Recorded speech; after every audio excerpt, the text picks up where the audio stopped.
Nick Zigic, you're next. Thank you, League of Women Voters. I really appreciate this opportunity that we got due to the fact that we're here tonight. My name is Nick Zigic. I was born in Sarajevo, Bosnia, long time ago. And I came here in '91, driven by the turmoil that happened in the Balkans and the fall of Yugoslavia. Just to give you a clue, I finished civil engineering in Bosnia. I was working as a civil engineer, and that was gone in a puff. So when I came down here, we started from scratch. And my wife and I started working very hard. I built my way up to work for 2 Fortune 500 companies. One was Equity Office Properties that owned a whole lot of properties in every big city. And the other one was being property manager for 99 cents only stores, in which I developed about 100 stores in their portfolio and left with 333 stores. That's just to give you the business background. After that, I became a real estate broker, and that's what I am today. I've sat over the past 8 years in all leadership functions with the Association of Realtors. So I've been with the local Arcadia Association of Realtors, which covers this area too. I've been with CAR on all different committees, from local government affairs to legislative.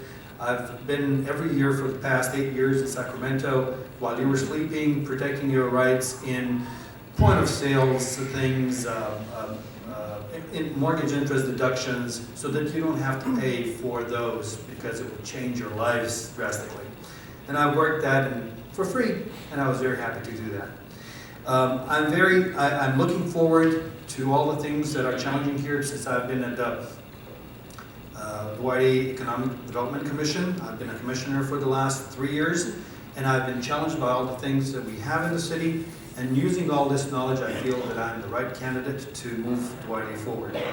I look forward to your vote. I have not asked for anybody's endorsement of any organization. All I need is your endorsement. Thank you. Yes, I have a strong opinion about it. First, I want to compliment the council for doing everything they did, because they did everything they could. But there's different ways of looking at the problem, and sitting in Sacramento and different issues and different environmental commissions that I did, I know that maybe the approach was different. I don't know much about the health of the air. I know that we'll die from tires from the cars and bad food and all these things that influence our lives that are not on any ballot.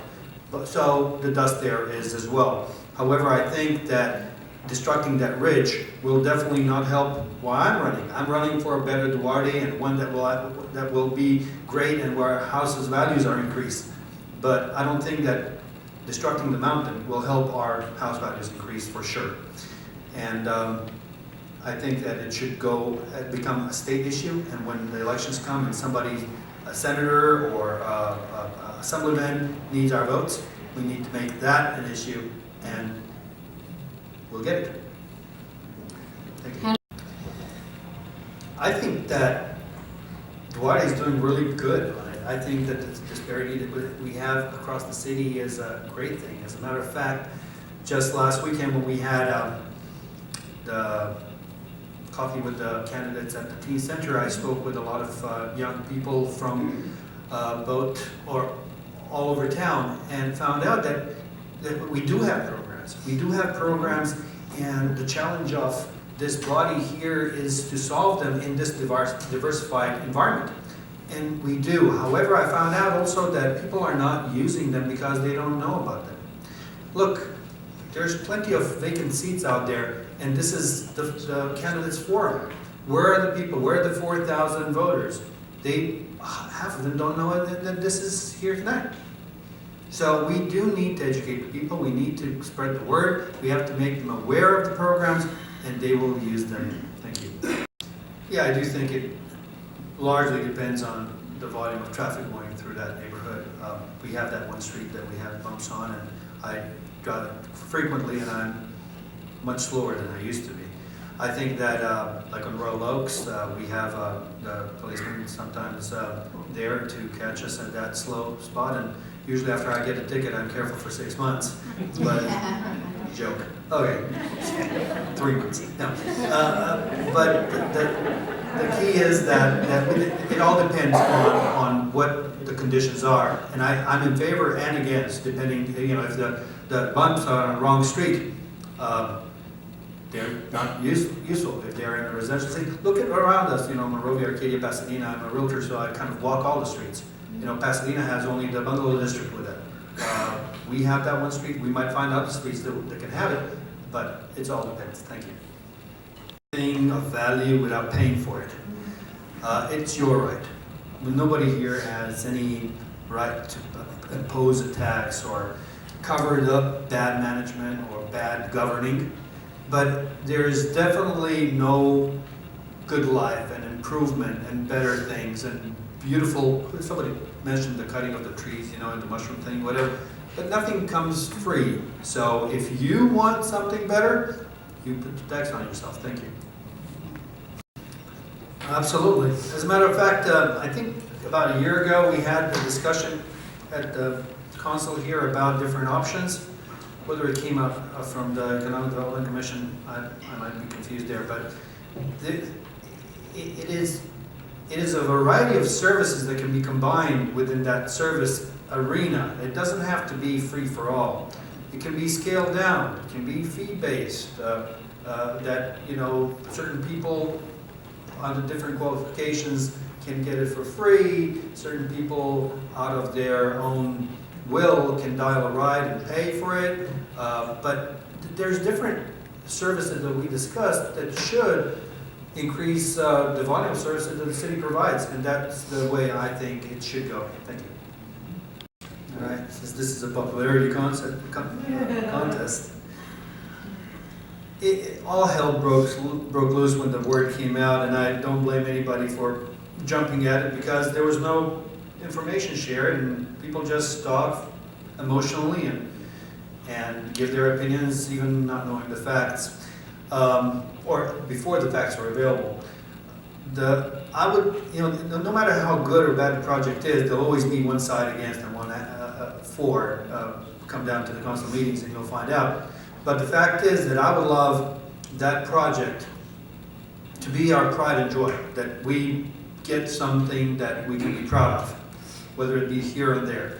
I had opportunity to check it out a little bit, and I lived by the golf course, looked at it, and I would really love if it was there, if it was a nice facility that we could all enjoy. I would love to see it there. Thank you. It is interesting that when I got the question first, I kind of like to think about things, so I didn't answer them. So I'll incorporate it in this rebuttal. When the taxes were applied for the schools, both my kids finished 1 through 12 here, and I was very proud for our schools to have smart boards before anybody else had them. And it was a parent's joy to tell other friends, like, oh, this is what they work, how they work, and so on. And people would say, like, what? Like a big iPad? Yes. I would always pay for such a commodity for our city. That's my choice. That's regarding taxes. And regarding the combination of the questions, the final question, the one that we had on gangs, actually it was brought up to my attention that we have thousands of youth here in the city, and they have no place to mingle or to get together. My son is at the camera over there, and I know he's uncomfortable for me mentioning him, but the fact is that he likes to get together with his friends, and they hang out at the park. Do you think that's a good place to be at night? There's no place where those kids can go if they want to go, and I heard the comment a couple weeks ago that they should not be out after a certain hour. So they should be learning till 7 and then go to bed. That's not my kid. He likes to go out and have fun. So that has to do something also with economic growth. I am a business broker. I don't know if you know, but I broker businesses, not real estate itself. And I know what businesses need to survive. And I've seen every day in and out why businesses fail. Duarte is a specific community in which if we don't have tailored businesses, they can come in, but they will never survive.